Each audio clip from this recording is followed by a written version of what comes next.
What is up, guys? Hope you're having an amazing day. If not, hopefully we can inspire and put a smile on your face today. My name is Justin Bernardino, and welcome back to the Bernardino Show. Today I am accompanied by an up-and-coming star who is full of dreams. The man is not going to stop until he meets them. His name is Matt Ullerick. Matt, come say hi.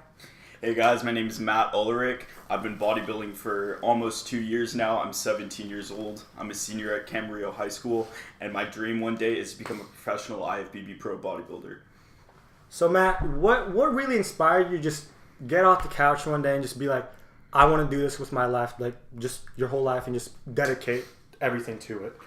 Well, Justin, at first it started off with a minor dream, and that was to compete in one amateur show. And I did, and once I did that, I took home 2 first place titles, and then I really sat down and thought to myself, maybe this is what I should be doing. And after months and months of, training, it really sunk in that this is what I'm meant to be doing, and this is what I'm born to do. And then at about the beginning of this year, I was in the gym, and I was training just like I normally do. I really had no knowledge of how to properly warm up and how to keep myself healthy in the gym, but I was still making massive amounts of muscle gains. But it finally caught up to me, and while I was warming up, I tore my labrum and I sprained my bicep, and my heart dropped in that moment. I knew that I could be done for life, and I went to the hospital right after. Doctors said, we don't know what's wrong with you right now. You're gonna have to wait, and we don't know how long that'll be. It turned out to be a wait of 5 months to find out what was wrong with me. Now, obviously, throughout this whole journey, it's not easy. It's something, there were times where you faced it alone.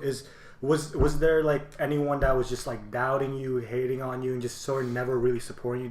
Did you have those kind of people in your life, like while you're on this journey?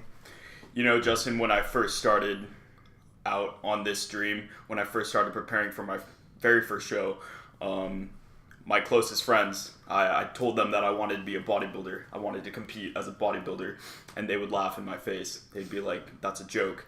You're barely good at the sport you play right now. How are you gonna take up a new sport and excel in that?" And I really didn't have an answer for them, because I didn't know how things were gonna turn out that day on June 16th. But I just stuck to it. I stayed the course, and I came out on top. Was it really emotional for you, like just like how the fact like these people reacted to what you wanted to do? Did it make you sort of like open your eyes and realize these might not be the people for me, because they were sort of just doubting you towards everything you wanted to do? Exactly. During this time, I felt extremely hopeless. I thought I had hit rock bottom, because my friends, they started deserting me, and the girlfriend I had at the time, she left me, and that really spawned the turning point of my career. I believe that if she hadn't left me when I needed her most, I probably would not be where I am today, and I do thank her for that, because most people, they let the depression and all that disdain wash over them, and they don't really use it to its full advantage. You can do whatever you want with whatever you're feeling. You just have to delve deeper into your mind and pull out something you never even knew was there in order to end up on top. Exactly. And sometimes there are people out there, once they hit rock bottom, they don't do anything about it. They think, this is it. This is the end for me. How can I build myself up if I'm so far down? And it really sucks, because if you think about it, everyone has such a full potential. We were talking about this the other day during our senior activities. Everyone has this potential within them. It's a matter if they wanted to get into it and sort of just push themselves to the limit like you have. Do you have anything to sort of just like try to tell people that there is more to it than just giving up like at the darkest moments of their lives? Well, Justin, before I touch on that, I'm going to put something out there that maybe most of our audience can relate to. Go ahead. So, it was the beginning of this year when I did tear my labrum and I sprained my bicep. It was hard for me to do normal things. I had, no shame. Like, I had to have my mom help me get dressed in the morning, help me brush my teeth. I just could not do daily activities because if I moved my arm too abruptly, my entire bicep would rupture in half. And when when you're put in a position like that, you tend to adapt very quickly.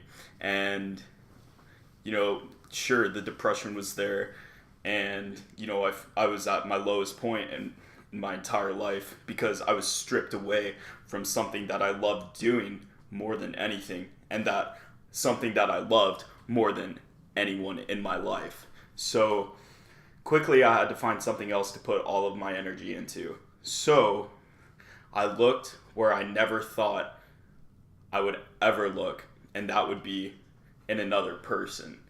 And so I really put myself out there with, girls especially, and I found a girlfriend, and it's something I've never really been able to explain.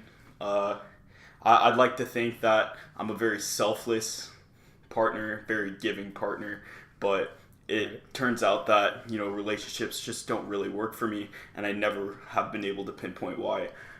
And I did have a relationship with this said girl for about a month, and I was so in love with her, and I just couldn't see a future without her.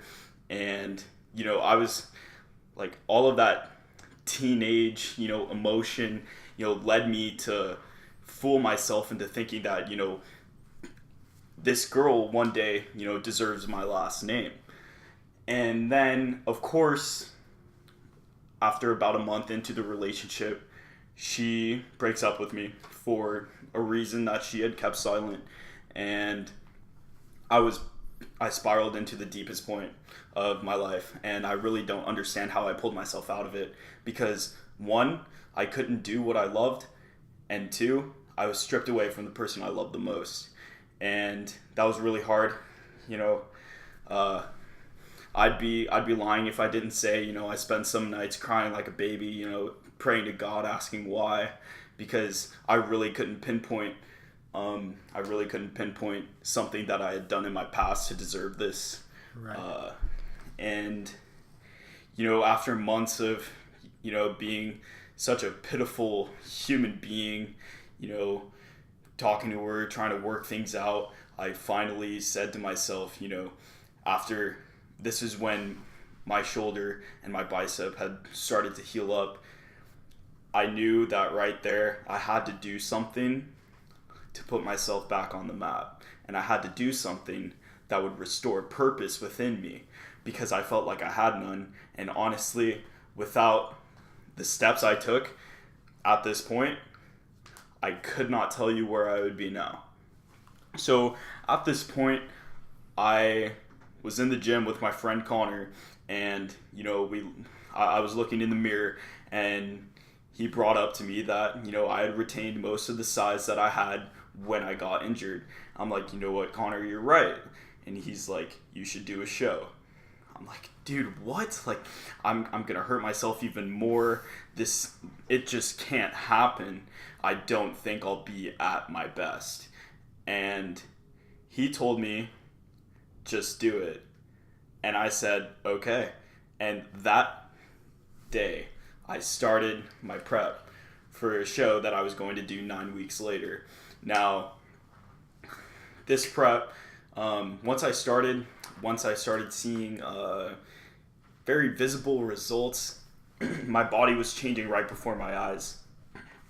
And it was changing right before everyone else's eyes too. And of course, this said girl that had shattered my heart into a million pieces reappeared back into my life. And she was 100% disregarded. And I believe that when someone does you so wrong that you believe that there's no hope for you. Like you find no self-worth in yourself or anything like that. Right. I had no will to live. I really just did not want to get up in the morning. I felt physically heavier. I felt as if I was carrying weights on my back every day. I want to get into something about that. And what I'm thinking is, you said your friend Connor just said, just do it, right? Just do it. Just follow your dream. Do what makes you happy, right? I feel like people should really look into that, because I know so many people who really want to make it out there in their dreams, really want to just push themselves and become the very best, right? But what's stopping them is they're hesitant, they're nervous, they're scared. And let's be honest, we've had times in our lives where we were scared to do something. Let's be honest. And maybe it's different for me from you, because we're not the same person. But at the end of the day, if you want something, I feel like you have to push yourself. You have to get past all those fears and realize that if you keep on doing this, people will support you and people will realize this person is for real. And you, honestly, you have turned some heads throughout these, 2 years, around that time? About 2 years. And it's really inspiring, because at first, let's be honest, you weren't as big as you are now. Like, a lot of people used to tell me, because I didn't know you back then, that you weren't really built to be a bodybuilder, right? And you know what? I'm glad you proved them wrong. You pushed yourself. You didn't listen to anyone, and you just, what Connor said, you just did it. And honestly, even for me, that is quite inspiring. Thank you, Justin. That really means a lot. But what I really wish people would see in me when they look at me is not just a hunk of muscle. I really take pride in what I do, and this is, in my opinion, the hardest sport that you could ever compete in, because it requires 24/7 dedication and hard work and passion. Now,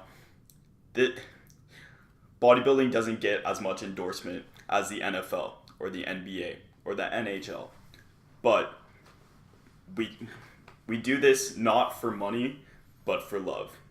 One, because we love the sport, and two, so that we can love ourselves.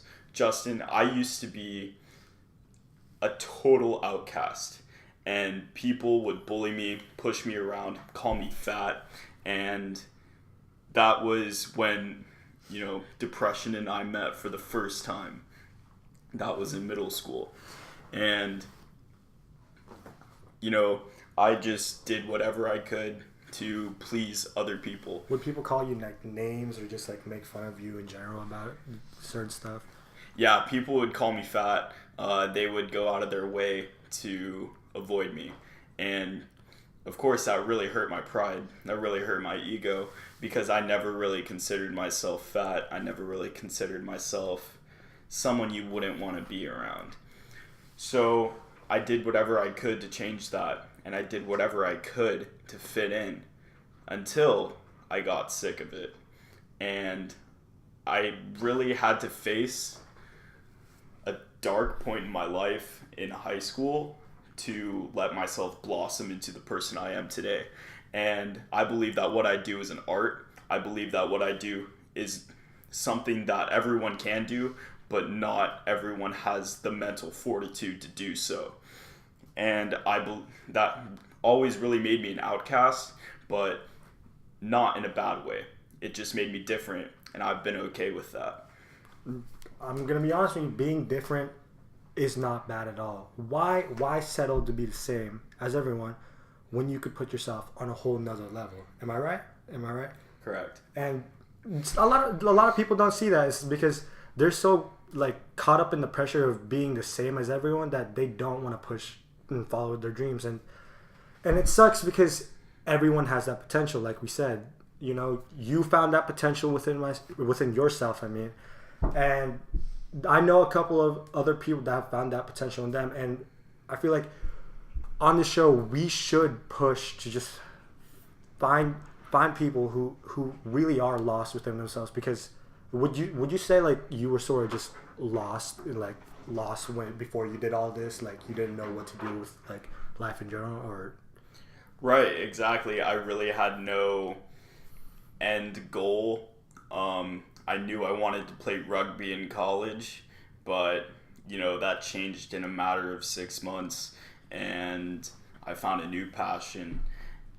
You know, what people don't understand is what I meant to say, is that what you want to do now is not necessarily what you're going to want to do in the future, and is not necessarily what you should do and what is in your best interest.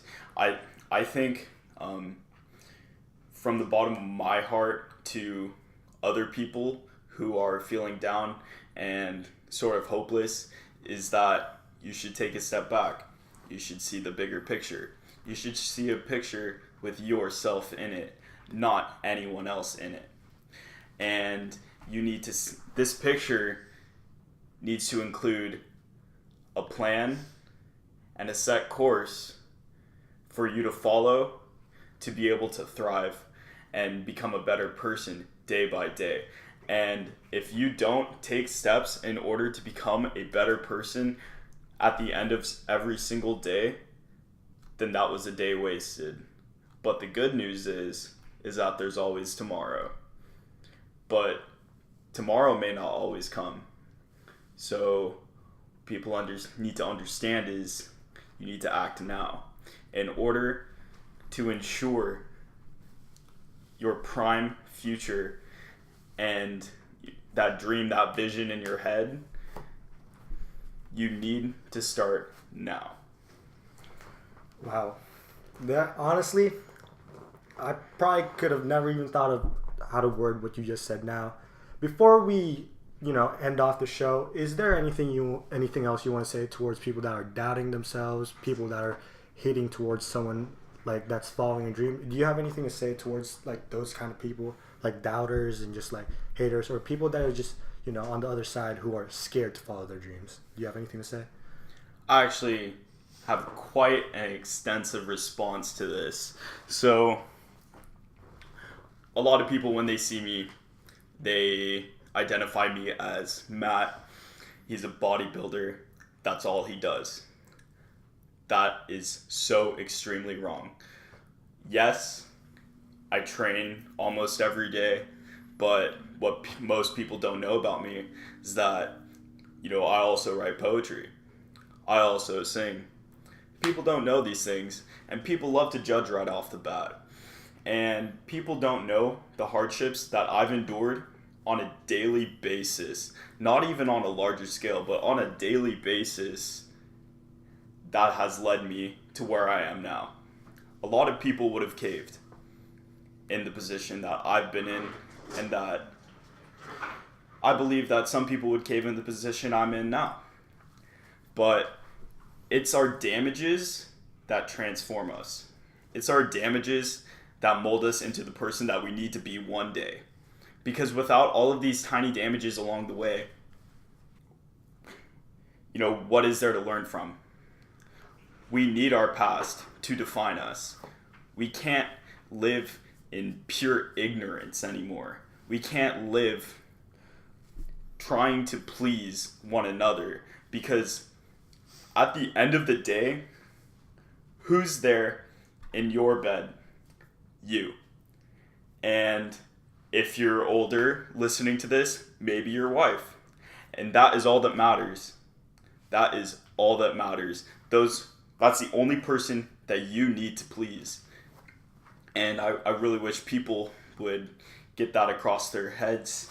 And, those people that are doubting themselves, I'll let you know that, when I was in 7th grade, I had really bad body issues, and a lot of people don't know that I had bulimia in 7th grade, and I just couldn't keep down anything that I ate, and that was because of my horrible body issues. And look where I am now. I'm up there with the best of my age, at least, and one day I'm going to be up there with the best in the world, and that's only because I refuse to give up. Thank you, Matt. Thank you, everyone who listened. My name is Justin Bernardino. That was Matt Ullerick.